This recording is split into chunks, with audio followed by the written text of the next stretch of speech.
Yes. Magandang hapon ho sa ating lahat, no?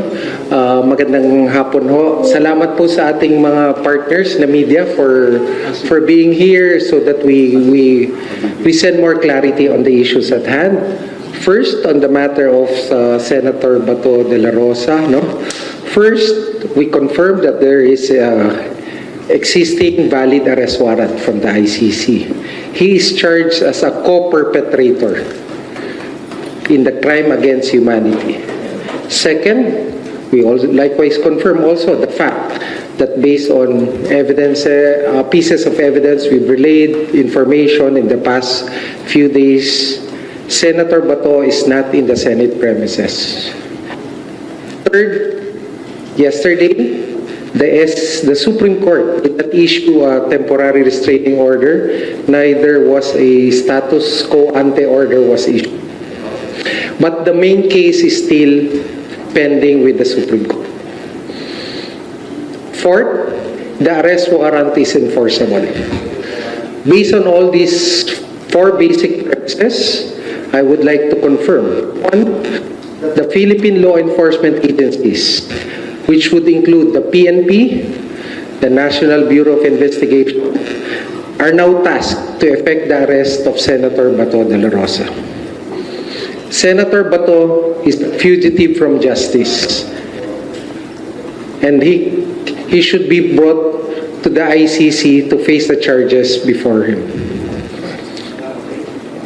Okay. On the matter regarding the ongoing the panel, the investigation of the DOJ panel on the events that transpired from May 11 to May 14. It's ongoing. We are in receipt already of the report from the GSIS. We are already also in receipt of the complete report from the NBI.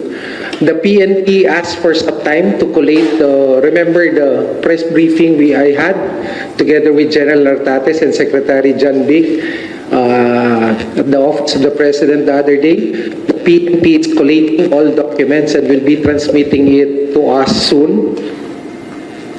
Next, we also made a request to the MMDA for all footages related to, especially during May 14, after the 2:30 a.m.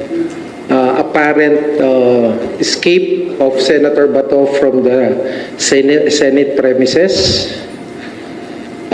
Our panel also would be inspecting physically. The exact time would be either tomorrow or today. They will be visiting GSI's premises, and there's a request also for a similar visit also to the Senate premises where the event transpired. Okay, so I can take Polo. I can take one or two questions.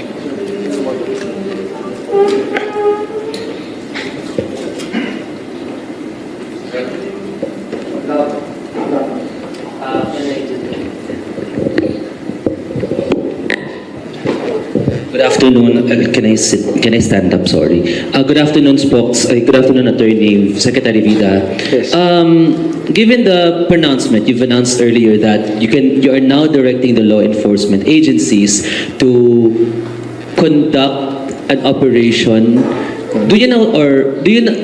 The exact term is to effect the arrest of Senator Bato de la Rosa pursuant to the validly issued ICC arrest warrant. So pwede na po bang magsagawa ng manhunt operation ang NBI, ang PNP? Huwag na natin. Manhunt is a dramatic or a sarsuela word. They will effect the arrest warrant. Okay. But have you also communicated with the NBI regarding that matter?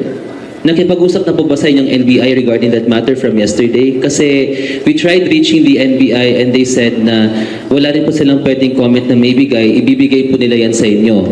Ngayon, nagsabi na po kayo na pwede nang ma-enforce yung warrant. Can you now direct the NBI to take part or do an operation regarding that case? Yes, exactly the purpose of this press briefing is to make that public announcement. Yes.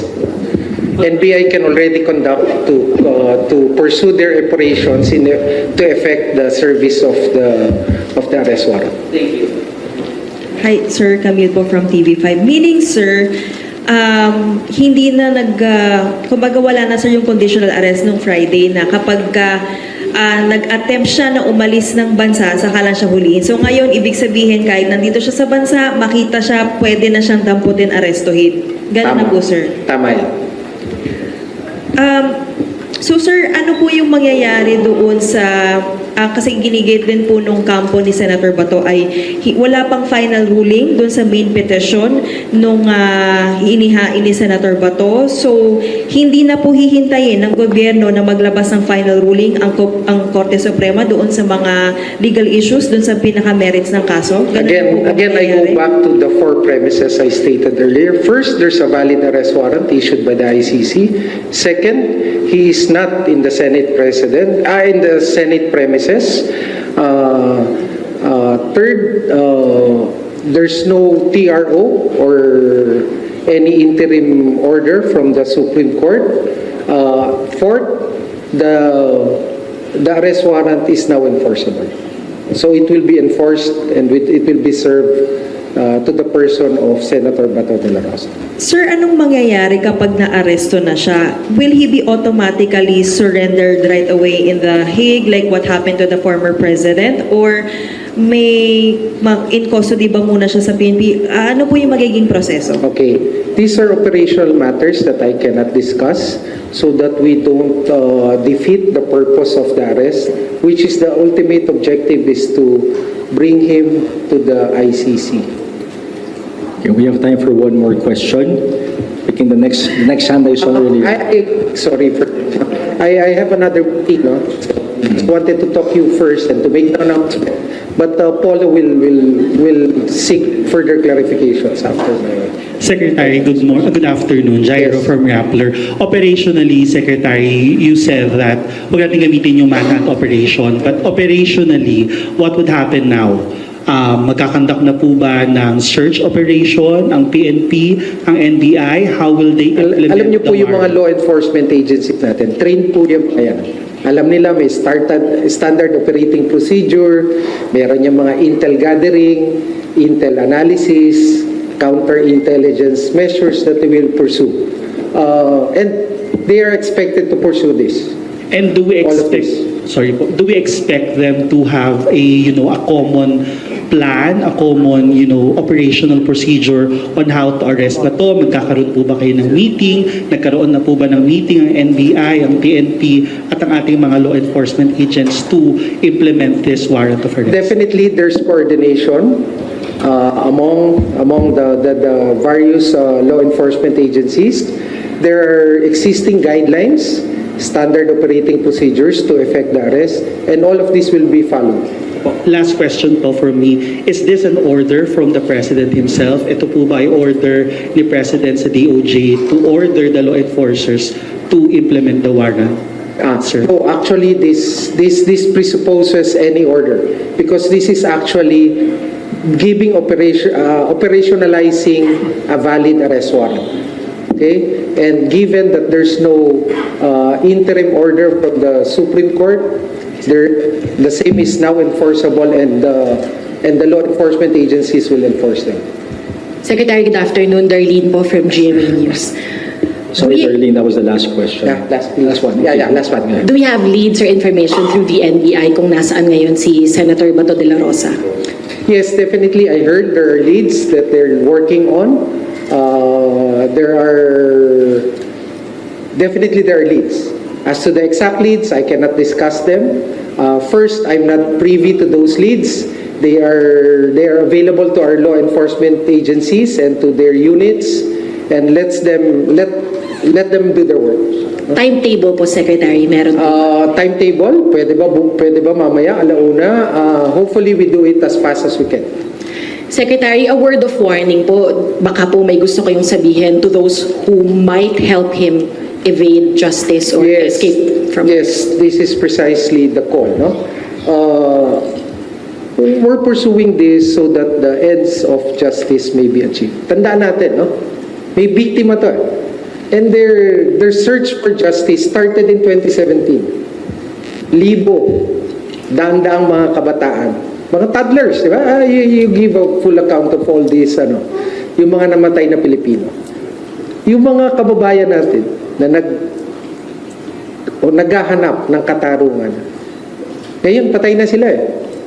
Hindi na sila pwedeng kumuha ng abogado. Hindi na sila pwedeng kumuha ng TRO. Ha? Tingnan natin. Let's, paghahanap na anong obligasyon ng gobyerno? Ang obligasyon ng gobyerno, alalayan, tulungan, para yung sinasaliksik nila at hinahanap na katarungan makamit. At ito po, ang pag-aaresto kay Senator Bato ay bahagi nito.